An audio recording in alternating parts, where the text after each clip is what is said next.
Ernest ஹெமிங்வேயோட ஒரு quote, never mistake motion for action. மோஷனில் நம்ம என்னென்ன பண்ணுவோம் அப்படின்னா, பிளானிங் பண்ணுவோம், ஒரு ஸ்ட்ராட்டஜி பண்ணுவோம், லேர்னிங் பண்ணுவோம், பேசிக்காக வந்து ப்ரிப்பேர் பண்ணுவோம். நம்மளை வந்து ஆயத்தப்படுத்திக்கிட்டே இருந்துகிட்டு இருப்போம். நம்ம ரொம்ப நாள் வந்து ஆயத்தத்திலேயே ஓடிட்டு இருப்போம், ப்ரிப்பரேஷன்லேயே ஓடிட்டு இருப்போம், பிளானிங் நடந்துக்கிட்டே இருக்கும். ஆனால் ஆக்ஷன் அப்படி கிடையாது.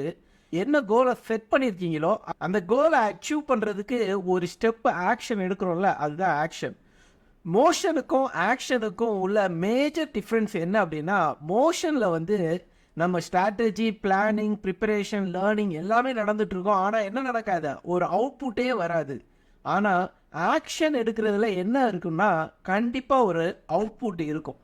அதில் ஏதாவது ஒரு அவுட்புட் நம்ம எல்லாருக்குமே தெரிகிற மாதிரி, எல்லாருமே பார்க்குற மாதிரி ஒரு அவுட்புட் இருக்கும். அதனால தான் மோஷனுக்கும் ஆக்ஷனுக்கும் பார்த்தோன்னா நிறைய நேரங்களில் ஒன்றா இருக்கிற மாதிரி தெரியும். மேஜர் டிஃப்ரென்ஸ் இந்த ஒன்று தான். உதாரணத்துக்கு நான் யூடியூப்பில் வந்து வீடியோ எடுக்கிறதுக்காக 20 டைட்டிலில் வந்து உட்காந்து நான் பிளான் பண்ணி அதை ரைட் பண்ணிக்கிட்டு உட்காந்து என்னென்ன தம்ப்நெயில் வைக்கணும், எப்படி வந்து நான் பேசணும், எது ஃபஸ்ட்டு எது செகண்டு, எப்படி வந்து இன்ட்ரோ இருக்கணும், எப்படி வந்து நான் உங்களை பார்க்குற அளவுக்கு அட்ராக்டிவாக பேசணும், என்னென்ன வார்த்தையை நான் அவாய்ட் பண்ணணும், எது கரெக்டான டெஃபினிஷன், எங்கெல்லாம் நான் ரிசர்ச் பண்ணுறேன். ஸோ இந்த மாதிரி நான் ஒரு 20 டைட்டிலில் நான் உட்காந்து ப்ரிப்பேர் பண்ணிக்கிட்டே இருந்தேன்னா அது மோஷன். ஆனால் ஆக்சுவலாக எப்போ நான் வந்து கேமரா ஆன் பண்ணிட்டு ரெக்கார்ட் பண்ண ஸ்டார்ட் பண்ணுறனோ அப்போ தான் நான் நிஜமாகவே ஆக்ஷன் எடுக்கிறேன். அதை எடுத்து முடித்ததுக்கப்புறம் நான் என்ன செய்யணும்னா, அந்த வீடியோ வந்து எடிட் பண்ணி அப்லோட் பண்ணணும். அதுதான் உண்மையான ஆக்ஷன். அதுதான் என்னுடைய கோல் இந்த வீடியோ எடுக்கிறதுக்கு. 20 டைட்டிலில் நான் என்னை ப்ரிப்பேர் பண்ணிக்கிட்டே இருக்கும்போது நான் வேலை செஞ்சுக்கிட்டே இருக்கிற மாதிரி தோணும். ஆனால் அதில் எந்த அவுட்புட்டுமே இருக்காது. ஆனால் அந்த மோஷனும் முக்கியம்தான். ஆனால் அந்த மோஷனை நம்ம எவ்வளோ தூரம் கட்டுப்படுத்துகிறோம் அப்படிங்கிறது தான் நம்ம இந்த வீடியோவில் பார்க்க போகிறோம். அதே மாதிரி நம்ம ஃபிட்டாக இருக்கணும், ஹெல்த்தியாக சாப்பிட்ணும் அப்படின்னு சொல்லி யூடியூப்லேயும் சரி கூகுள்லேயும் போட்டு ரிசர்ச் பண்ணுவோம் என்னென்னலாம் ஹெல்த்தி டயட் அப்படின்ட்டு. ஆனால் ஆக்சுவல் ஆக்ஷன் என்ன அப்படின்னா, ஆனால் ஹெல்த்தி மீலை டெய்லி நம்ம சாப்பிட்றது தான் உண்மையான ஆக்ஷன்.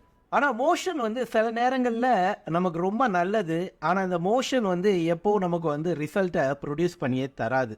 நம்ம எவ்வளோ நேரம் வேணாலும் நம்மளுடைய டவுட்டை வந்து ஒரு ஜிம் ட்ரெயினர்கிட்ட போய் கேட்கலாம்.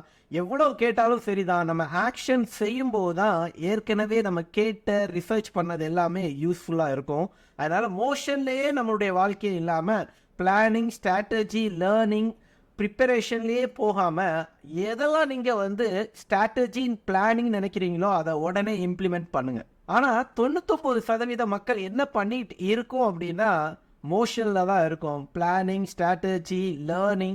நான் இன்னும் அதிகமாக தெரிஞ்சுக்கணும் இந்த விஷயம் செய்கிறதுக்கு முன்னாடி, நான் யூடியூப் ஸ்டார்ட் பண்ணுறதுக்கு முன்னாடி நான் எடிட்டிங் கற்றுக்கணும், நான் கேமரா வந்து எப்படி யூஸ் பண்ணணும்னு தெரியணும், லைட்டிங் எப்படி யூஸ் பண்ணணும்னு தெரியணும், எப்படி ரெக்கார்ட் பண்ணணும்னு தெரிஞ்சுக்கணும் அப்படின்னு சொல்லிட்டு நம்ம எவ்வளோ காலம் பிளானிங் பண்ணிக்கிட்டே ரிசர்ச் பண்ணிக்கிட்டே இருக்கோமோ அவ்வளோ காலம் நம்ம என்ன செஞ்சிட்ருக்கோம்னா அதை தள்ளி போட்டுக்கிட்டே இருக்கோம். ஒரு யூடியூப் வீடியோ எடுக்கணும்னா ஒரு ஐடியா ப்ளஸ் கேமராவை ஆன் பண்ணுறது போதும், ஆட்டோமேட்டிக்காக நீங்கள் வந்து ஒரு யூடியூப்பை எடுத்துடலாம். அதுக்கப்புறம் போக போக நீங்கள் வந்து அடுத்தது அடிஷ்னலாக என்னென்ன கற்றுக்கணுமோ அதை கற்றுக்கலாம். பிளானிங் பண்ணி முடித்ததுக்கப்புறம் நான் ஃபுல்லாக எல்லாம் தெரிஞ்சதுக்கப்புறம் செய்வேன்னா எப்போவுமே நம்ம வந்து பர்ஃபெக்ஷனாக ஆகவே மாட்டோம். நம்மளை வந்து ஆக்ஷன் எடுக்கிறதுலேருந்து நம்மளை வந்து நிறைய நேரங்களில் அவாய்ட் பண்ணுறது இந்த மாதிரியான ரீசன்கள்னால தான். நீங்கள் மோஷனில் இருந்து அந்த பர்டிகுலர் கோலில் வந்து ஒரு ஆக்ஷன் எடுக்கலாம். ஒரு ஸ்கெட்யூல் க்ரியேட் பண்ணுங்கள் உங்களுடைய ஆக்ஷனுக்கு. நான் வந்து மண்டே, வெனஸ்டே, ஃப்ரைடே காலையில் 7 மணிலேருந்து 8 மணி வரைக்கும் நான் ஜிம்முக்கு போவேன் அப்படிங்கிறத ஸ்கெட்யூல் பண்ணுங்கள். அப்படி ஸ்கெட்யூல் பண்ணிட்டீங்க அப்படின்னா ஆட்டோமேட்டிக்காக நீங்கள் வந்து அந்த பர்டிகுலர் ஆக்ஷனை தினந்தோறும் எடுப்பீங்க. ஃபஸ்ட்டு நீங்கள் வந்து என்ன கோலை செட் பண்ணியிருக்கீங்களோ அந்த கோலுக்கு என்ன ஆக்ஷன் எடுக்கணும் அப்படின்னு டிசைட் பண்ணிட்டீங்கன்னா அதை வந்து கண்டிப்பாக ஸ்கெட்யூல் பண்ணுங்கள். டேட்டு, டைமு, எந்த பிளேஸில் பண்ணுவோம் அப்படிங்கிறத ஸ்பெசிஃபை பண்ணுங்கள். அப்போ தான் நம்ம வந்து அந்த பர்டிகுலர் ஆக்ஷனை எடுப்போம். அது ரொம்ப ஹெல்ப்ஃபுல்லாக இருக்கும் இந்த டெக்னிக். பிளானிங்லேயே நம்ம வாழ்க்கை போகாமல் நம்ம வாழ்க்கை வந்து செயலில் வந்து இருக்கிற மாதிரி மாற்றுங்க. நிறைய நேரங்களில் நம்ம எல்லார்கிட்டேயும் நிறைய ஐடியாஸ் இருக்கும். ஆனால் அந்த ஐடியாஸ் வந்து நம்மக்கிட்டே இருந்து நம்மளோடையே செத்து போயிடும். ஏன் அப்படின்னா நம்ம அந்த ஐடியாவில் எந்த வித செயலையுமே செய்யலை, எந்த வித ஆக்ஷனும் எடுக்காதனால அந்த ஐடியா வந்து நம்மளோடையே மறைஞ்சு போகுது. அப்படி இல்லாமல் எந்த வித ஐடியாவாக இருந்தாலும் சரி, அந்த ஐடியாவை நீங்கள் வந்து யோசிக்கும் போது நீங்கள் ரொம்ப எக்ஸைட்மெண்ட் ஆகுறீங்கன்னா கண்டிப்பாக ட்ரை பண்ணுங்கள். அதை இம்ப்ளிமெண்ட் பண்ணும்போது உங்களுக்கு அந்த பர்ட்டிகுலர் வேலை செய்கிறனால இன்னொரு ஐடியா ஆட்டோமேட்டிக்காக ஜென்ரேட் ஆகும். ஸோ ஒன்று வந்து இன்னொன்று லீட் பண்ணும். ஆட்டோமேட்டிக்காக நீங்கள் வந்து என்ன கோலை செட் பண்ணீங்களோ அந்த கோலை விட அதிகமாகவே அச்சீவ் பண்ணுவீங்க. பல நேரங்களில் நம்மளையே ரொம்ப குறைச்சி எடை போடுவோம். ஏன் அப்படின்னா நம்ம வந்து எந்த வித ஆக்ஷனும் எடுக்கலை, நமக்கு வந்து கான்ஃபிடென்ஸ் இல்லை அப்படிங்கிறதுனால தான். ஏதாவது ஒரு விஷயத்த செய்யுங்க, செயல் தான் நம்மளை வந்து அடுத்த இடத்துக்கு நம்மளை நகர்த்தும்.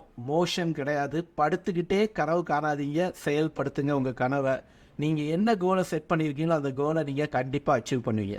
இன்னும் டீட்டெயில்டாக உங்களோட மோஷனை ஆக்ஷனாக நீங்கள் கன்வெர்ட் பண்ணும் அப்படின்னு நினச்சிங்கன்னா, நான் அட்டாமிக் ஹேபிட் அப்படிங்கிற புத்தகத்திலேருந்து நிறைய டெக்னிக்ஸை என்னுடைய யூடியூப் சேனலில் ஷேர் பண்ணியிருக்கேன். கண்டிப்பாக இந்த வீடியோவை நீங்கள் வாட்ச் பண்ணுங்கள்.